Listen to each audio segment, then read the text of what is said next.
Les experts basket émission spéciale, ça y est, c'en est fini pour ce long marathon de la Roca Team. Après 88 matchs, la saison est terminée et elle a été très belle. Et on va d'ailleurs la débriefer, vous en avez l'habitude, avec notre consultant basket, Ali Traoré. Bonjour Ali. Bonjour très cher Fred. Qu'est-ce que ça fait de se lever en tant que champion de France ? Eh bien, c'est une très belle sensation. Alors, personnellement, moi, je n'ai pas été champion de France. Avec la Roca Team... Vous y avez contribué par vos commentaires. Oui, effectivement, via les commentaires, j'y ai contribué. Mais en tout cas, c'est une très bonne nouvelle pour le club, pour la principauté, un peu pour l'ayonnement de la nation.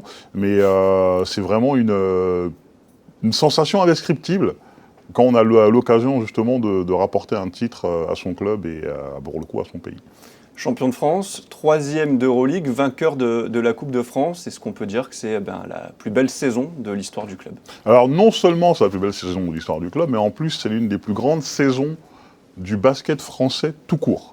De tête, je vois que Pau et Limoges qui ont pu faire des saisons un petit peu meilleures, parce que Limoges, forcément, ils ont gagné l'Euroleague, et Pau, ils avaient fait une saison à peu près similaire.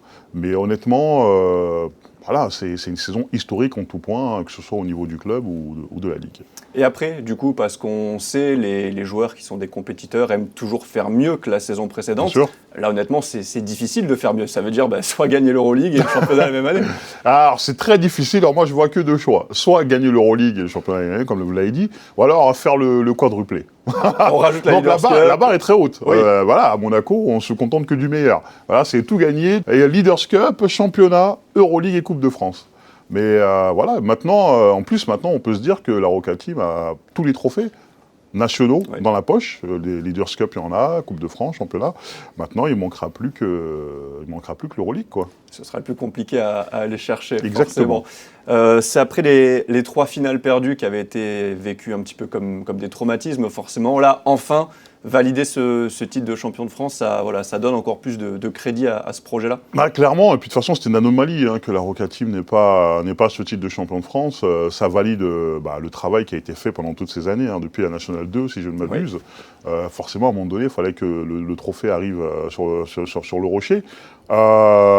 C'est une validation et c'est une véritable satisfaction. Et j'espère que tout le monde se rend compte du chemin parcouru, quoi, parce que c'est absolument stratosphérique. On ne va pas revenir en détail, bien sûr, sur les matchs. On a suffisamment vu à travers les reportages et même les gens qui ont regardé les finales comment ça s'est passé. Mais voilà, si on peut dire sur la saison, Jordan Lloyd a été élu MVP des finales de Betclic Elite. Mais est-ce que ce n'est pas le MVP de la saison, tout simplement ? Pour moi, oui. C'est le MVP de la saison dans le sens où ça a été le joueur le plus consistant. On a pu voir quand il était blessé comment c'était difficile. Le moment le plus difficile de la saison, c'était quand Jordan Lloyd était blessé. C'est l'élément stabilisateur, c'est le joueur le plus complet du trio d'attaquants qu'on a avec Eli Okobo et le numéro 55. C'est un excellent attaquant, c'est un joueur qui défend très bien, c'est une très bonne personne aussi, ça aide, c'est un leader. Et il a dit à la fin de la finale qu'il était payé pour ça.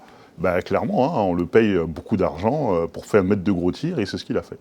Alors ça, c'était l'MVP officiel, mais est-ce qu'il n'y aurait pas un MVP officieux dont on a souvent parlé toute la saison, le fameux double 0 ? Clairement, c'est mon chouchou. Alors j'en ai plein des chouchous dans l'équipe, notamment Dante Hall, Alpha Diallo, Mathieu Strazel, Yohan Makoundou.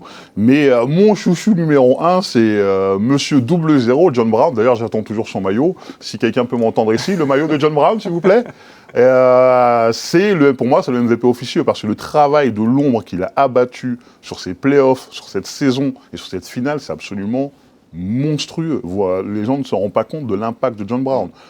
Il est, pour moi, tout aussi important que Jordan Lloyd dans cette équipe.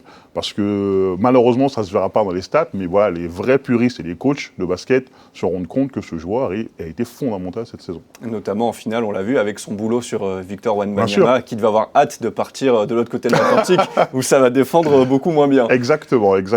Si on doit débriefer les jeunes, on a aussi aimé l'évolution des jeunes tout au long de la saison. Ça s'est traduit par la très belle performance lors du match 3 à Roland-Garros de Mathieu Strazel et de Yohan Makoundou. Bien sûr.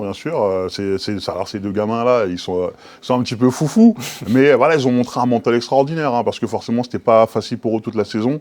Avec un effectif aussi pléthorique, forcément, c'est dur de gagner du temps de jeu, mais ils sont restés très solides, et voilà, sur la fin, ils ont énormément contribué à ce titre de champion de France, notamment Mathieu Stradel depuis 2-3 mois, qui était absolument stratosphérique, hein, qui a vraiment qui a montré qu'il pouvait être, comme je l'ai dit souvent, titulaire dans n'importe quelle équipe du championnat de France, et alors une très bonne rotation à ce niveau-là. Yohan Makoundou, pareil, hein, sur la finale, il a été top, hein, défensivement sur Victor Wembanyama, sur les rebonds offensifs, sur les gros Toto, les gros Thomas, notamment sur le match décisif pour être champion de France. Il a su montrer le bout de son nez, alors que John Brown avait des problèmes de faute. Ouais. Donc vraiment, je suis très très satisfait de ces deux jeunes-là, et j'espère les voir continuer le plus longtemps possible sur le meilleur de la Roca Team. Vacances bien méritées pour les joueurs, et il y en a un qui partira pas en vacances, c'est l'architecte de cette équipe, Oleksiy Yefimov. Bien sûr. Qu'est-ce qui va se passer cet été, votre regard? Quels sont les profils de joueurs qu'il faudrait ajouter à cette équipe pour être encore plus performante? Alors pour moi, le maître mot pour la saison prochaine, ça devrait être la continuité.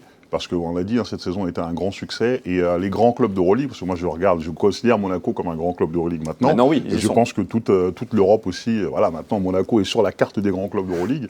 La continuité, c'est hyper important par rapport à l'expérience engrangée, notamment par rapport au Final Four. J'ai dit, l'expérience, ça s'achète, oui, mais c'est aussi ça s'engrange. Et les joueurs qui étaient là au Final Four, qui ont vu ce que c'était un Final Four, qui ont vu ce que ça pouvait, ce que ça demandait de gagner un titre d'Euroleague, doivent revenir. Donc la grande majorité doit revenir. Après, si on doit rajouter un poste, pour moi c'est un poste prioritaire, ce serait d'avoir ce fameux catch shooter. Ouais. Voilà, en rajouter un poste 4 qui peut écarter les défenses, et à partir de là, je pense que là, pour le coup, la Roca Team aurait toutes ses chances de remporter l'Euroleague. Profil qui aurait dû être coché par Adrien Moerman, qui a été coupé en milieu de saison, c'est ça? Oui, malheureusement, il n'a pas réussi à s'adapter au système de cette équipe, il n'a pas réussi à apporter ce qu'il avait apporté du côté d'Anadolu Efes. Finalement, ça n'a pas été vraiment comblé, parce que Chima Moneke, c'est un super joueur, hein, j'adore, mais malheureusement, ce n'est pas vraiment le profil qu'il fallait à ce niveau-là. Jaron Blossomgame a fait beaucoup de bien, hein, d'ailleurs, on n'a pas parlé de Jaron Blossomgame, qui aurait pu être MVP du match dernier, qui a fait beaucoup de bien justement avec ses tirs à 3 points. Donc si on pouvait avoir ça de façon consistante sur toute une saison, ça rendrait la Roca Team encore beaucoup plus forte, et voilà, le sky is the limit. Voilà pour le débrief de cette longue saison. On passe tout de suite au point d'Ali. Le point d'Ali dernier de la saison, on va évoquer le coach Sacha Obradovic, mon cher Ali. On se souvient des rumeurs qui étaient sorties dans la presse lors des playoffs pour dire que peut-être il ne serait pas l'entraîneur de la Roca Team la saison prochaine. On a parlé de Trinchieri, d'autres noms qui sont sortis dans la presse pour le remplacer. Mais quand on voit la saison que vient de faire la Roca Team, est-ce que c'est possible de continuer sans Sacha Obradovic l'an prochain? Alors, c'est possible, oui, mais ce serait quand même dingue, parce que pour le coup, la saison faite, en sachant que c'était pas facile, hein, il y a eu des moments vraiment compliqués. La saison qui vient de se passer, elle est historique, il est rentré dans l'histoire du club, et j'ai envie de dire, il est rentré dans l'histoire du basket français. J'ai parlé de continuité avant, donc forcément, c'est important d'avoir de la continuité avec son entraîneur aussi.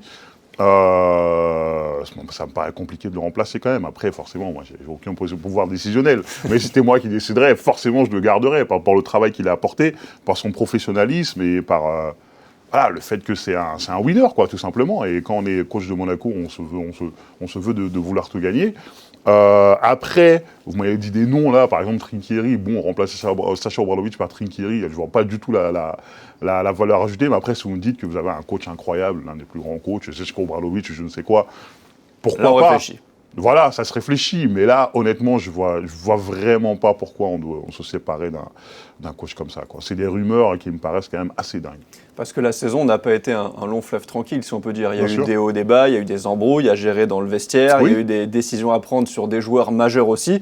Et il l'a bien fait, puisqu'au final, tout est allé au bout et il y a eu 2 titres à la fin. Exactement. Moi, de toute façon, après, vous savez, je suis un garçon, dans la vraie vie, j'aime la nuance, mais dans le basket, pour moi, c'est très binaire. Très binaire. On gagne ou on perd. À partir du moment où Sacha Obradovic s'est débrouillé pour gagner plusieurs trophées cette saison, dont un qui manquait au club depuis des années, pour moi, il a gagné, il reste point barre. S'il n'avait pas eu le trophée de champion de France, s'il n'avait pas eu le Final Four, etc., là, forcément, oui. Mais là, il n'y a aucune raison de se séparer de Sacha Obradovic. Même si peut-être qu'il ne s'entend pas avec certaines personnes, à la fin, le résultat, c'est la victoire. Et il n'y a que ça qui compte à mes yeux. Et il y a les coupes sur les étagères. Exactement. Et même, il n'y a pas que cette saison où il a été performant. On se souvient, Bien avant sûr. le Covid, il était déjà à l'Euro Team, il sûr. était déjà leader de championnat, Bien qualifié pour les quarts de finale d'Eurocup, et la saison avait dû être interrompue à cause justement du Oui. début de la pandémie de coronavirus. Donc l'aventure, elle est belle depuis un moment. C'est pas que cette saison-là aussi. Bien sûr. C'est quelqu'un qui a mis déjà un gros standard de victoire du côté de Monaco. Et aussi qui a apporté une culture de winner aussi, et une culture du travail voilà, très très pointue, parce qu'on sait c'est un coach très difficile aussi. Hein. Faut aussi dire que pour les joueurs, c'est pas facile à vivre, en sachant que c'est un coach vraiment très très difficile. Mais bon, comme j'ai dit, les résultats sont là. Donc à partir de ce moment-là, pour moi, il est limite intouchable, du moins sur cette saison.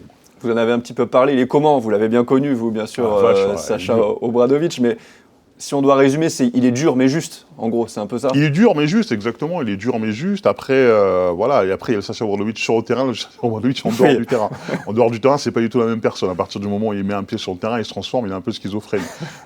Et il est très très dur, c'est clair. Mais après, je trouve qu'il a su mettre de l'eau dans son vin aussi, dans le sens où il a réussi à s'adapter aux joueurs qu'il a, parce qu'il a des joueurs de très très haut niveau, et plus vous allez au très haut niveau, plus il y a de l'ego. Mais je pense qu'il a quand même su se modérer par rapport à ce qu'il a pu être par le passé, notamment quand il était mon coach à Berlin. Et on espère le voir l'an prochain avec un maximum de joueurs qui ont participé donc à cette superbe saison de la Roca Team. C'est terminé donc pour cette émission Les Experts Basket. Merci beaucoup Ali pour toute cette saison, que ce soit aux commentaires ou sur ces émissions. C'était un régal. C'était un plaisir aussi. Profitez bien de quelques semaines de vacances, bien méritées. Et nous, on se retrouve la saison prochaine.